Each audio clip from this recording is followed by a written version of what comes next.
Chairman Tehreek Insaf Imran Khan کو اسپتال سے ڈسچارج کر دیا گیا۔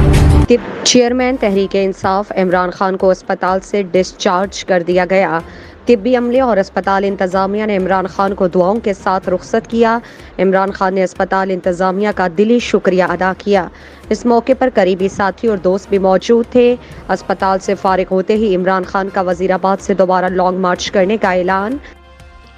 منگل سے وہی وزیر آباد جدھر مجھے یہ گولیاں لگی تھی اور ہمارے 11 اور لوگوں کو گولیاں لگی تھی اور جدھر معظم شہید ہوا تھا، ادھر سے ہی ہماری مارچ شروع ہوگی۔ میں ہر روز مارچ سے خطاب کروں گا یہاں سے، اور ہماری مارچ اگلے 10 سے 14 دن تک، اس کے بیچ میں سپیڈ کے اوپر ڈیپینڈ کرتا ہے، یہ پہنچے گی پنڈی۔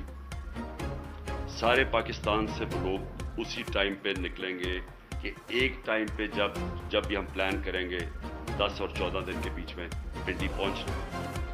میں پنڈی خود ہوں گا، اور ادھر سے سارے پاکستان کے جو لوگ جمع ہوں گے اس مارچ کو پھر میں لیڈ کروں گا۔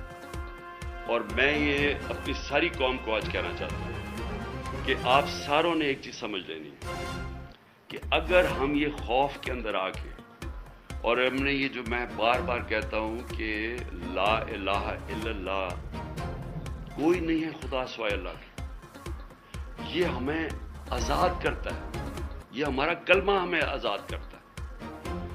آپ جس وقت کسی سے ڈر کے اپنی آزادی کمپرومائز کریں گے، اپنے ضمیر کا سودا کریں گے، میری نظر میں وہ شرک ہے۔ یہ ساری قوم کے لیے کہ ہمیں اب اس وقت سب کو یہ اپنا خوف ہٹانا چاہیے۔